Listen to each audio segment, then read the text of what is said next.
गुरुजी, मैं पानी का लोटा चढ़ाते चढ़ाते मेरा पूरा कम से कम मेरे को 8 साल हो गया, पर मेरी जिंदगी में सुख बिल्कुल नहीं आया।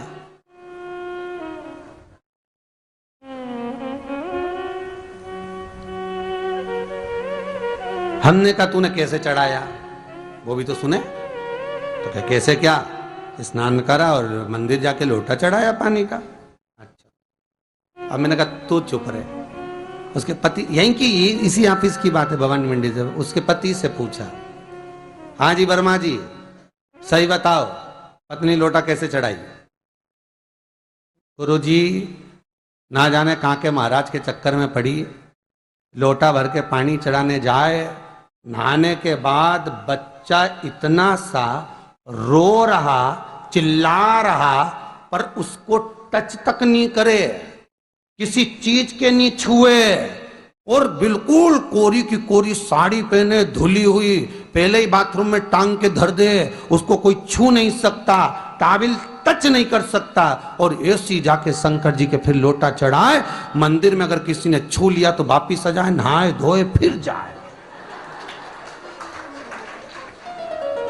मैंने कहा बस अब तो तू ऐसी जिंदगी भर चढ़ाती रहे तो भोलेनाथ आएगा ही नहीं।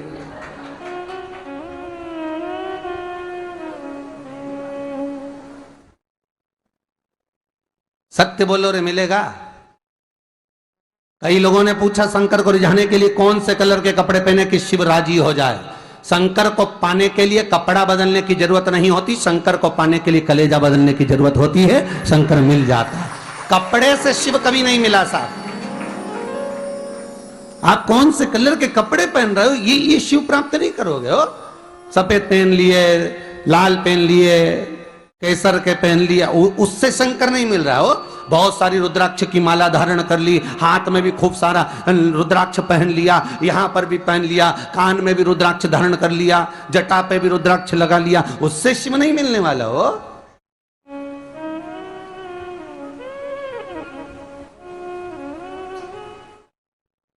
अरे भाई,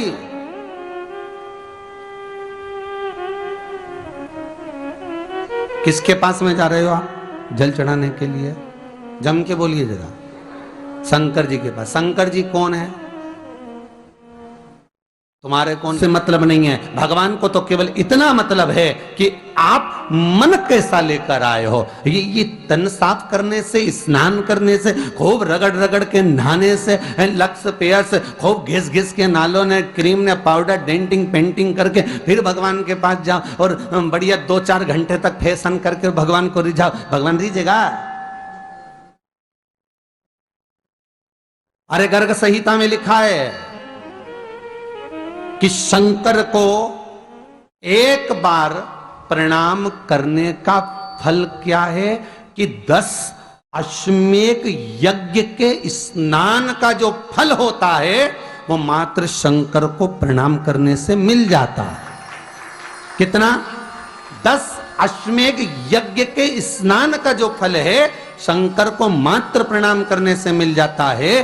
पर गर्ग संहिता कहती है कि 10 अश्वमेध यज्ञ के स्नान के बाद भी मनुष्य का जन्म वापिस मिल सकता है। मतलब वापिस तुम्हारा जन्म हो सकता है, किसी भी रूप में हो, जन्म हो सकता है। पर शिव पुराण कहती है, गर्ग संहिता कहती है, स्कंद पुराण कहती है, नर्मदा पुराण कहती है कि महाराज इतना जरूर है कि शिव को प्रणाम करने का फल उतना है कि 10 अश्वमेध यज्ञ के स्नान का फल मिल जाता है। पर गर्ग संहिता कहती है कि शंकर के चरणों में अगर प्रणाम कर लिया तो ये पक्का है कि अश्वमेध यज्ञ का फल भले कट जाए पर शंकर के प्रणाम का फल नहीं कटता, उसका वापिस जन्म नहीं होता और वो शिव का हो जाता, वो शंकर का हो गया, फिर उसका जन्म नहीं है महाराज।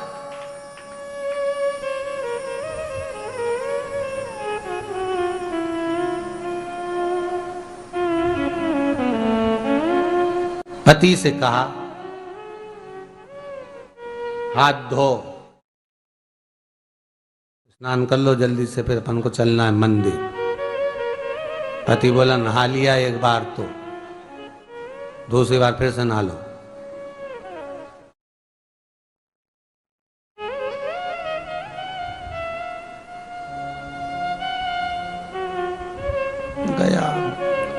नी के ना माने तो कई घर में चंद्र घंटा से माथा बिड़ा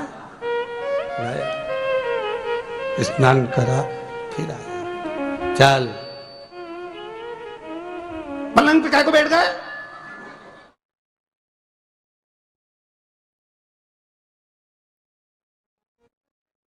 पलंगी तो है।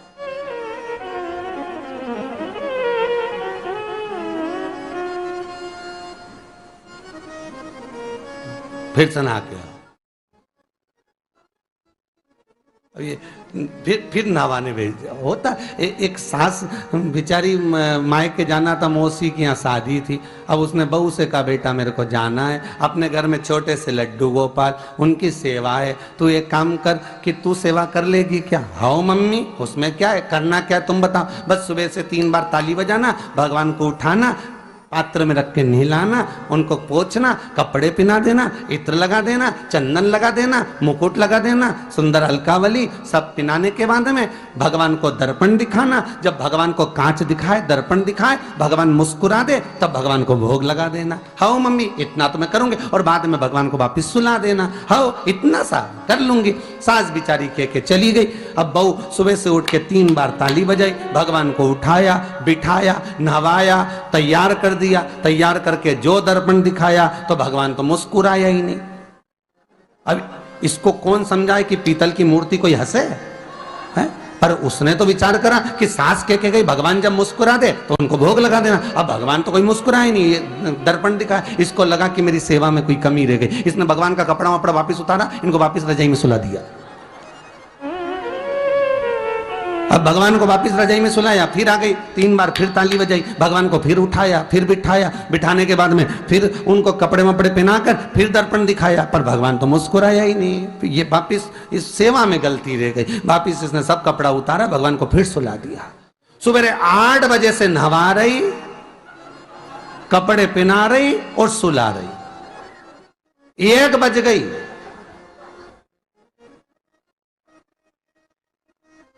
कुछ गलती रह गई होगी अपने सास के गई। अब की बार फिर भगवान को नहवाया। भगवान भी मन में सोचे नहवाई नहवा रही, खवा तो कछु ना रही। 28 बार नहवा दिया। इसके बाप का क्या जाए, 29 बार भी नहवा देगी। सर्दी होगी तो हमको होगी, इसका क्या जाए। नहवा ही रही है और खवाती कुछ नहीं, फिर सुला देती है, फिर ताली बजा। अब क्या फिर आ गई और 29वीं बार फिर बैठ गई और फिर भगवान को नहवाया, कपड़े पहनाया और पहनाने के बाद भगवान का श्रृंगार करके जैसे ही दर्पण उठाया, उठा के जो भगवान को दिखाने लगी, भगवान ने मन में सोचा अब की बार तो हंसी दूंगा, चाहे कुछ भी हो जाए। और भगवान दोनों दांत दिखा दिए। जैसे ही भगवान ने दांत दिखाया, इसने दर्पण रखा और जल्दी से भोग लाई, भगवान के जिमाया। भगवान के जिमाया, जिमने के बाद भगवान को फिर वापस सुला दिया। अब ये सुबह से जैसे ही आए तो भगवान पहले ही मुस्कुरा के, क्योंकि भगवान को मालूम है नहवाएगी 25 बार का मतलब उससे चंद हंसी दो,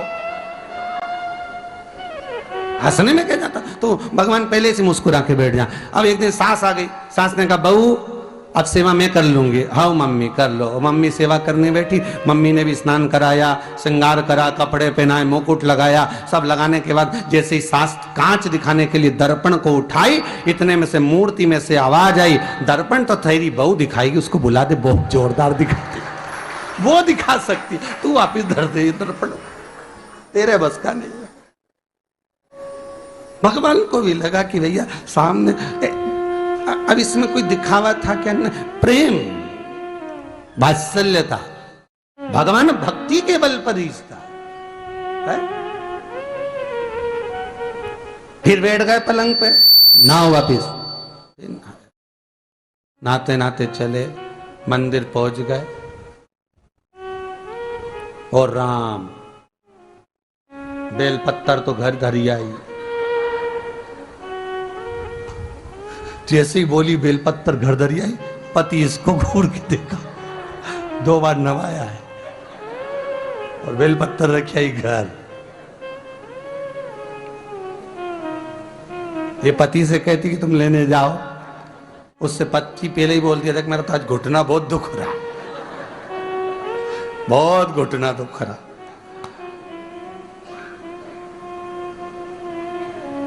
ठीक है,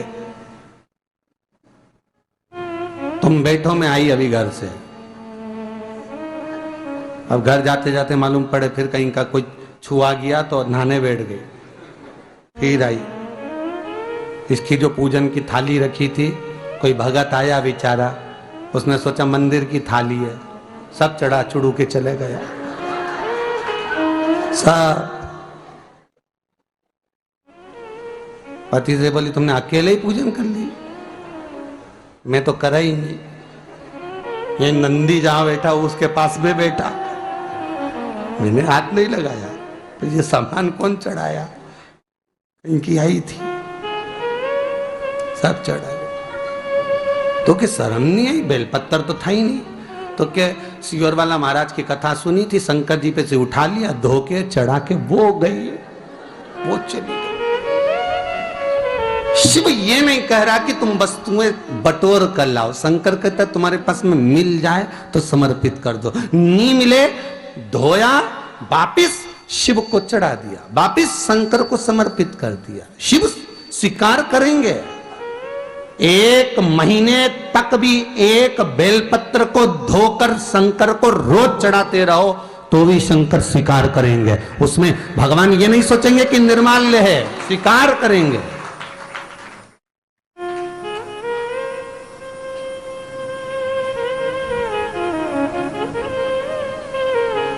पर इसका मतलब ये नहीं है कि तुम मंदिर के घर से अगर पास में लगी हो, नजदीक में लगी हो, 8, 10, 15 घर छोड़कर कुछ थोड़ी दूरी पर भी बेलपत्र लगी हो तो लेकर जरूर जाना। नहीं तो कहीं कहीं की इतनी आलसन। उन्होंने कहा सियोर वाला महाराज बोला तुम तो उठा उठा के चढ़ा दो। तो भगवान के मंदिर में ही बेलपत्र नहीं जाए मालूम पड़े हो, तो ऐसा नहीं है कि नहीं जाए वाला, जाओ, पास में लगी हो तो लेकर जरूर जाओ। भगवान को समर्पित करने के लिए थोड़ा ना थोड़ा भाव भगवान के द्वार पर जरूर लेकर जाओ।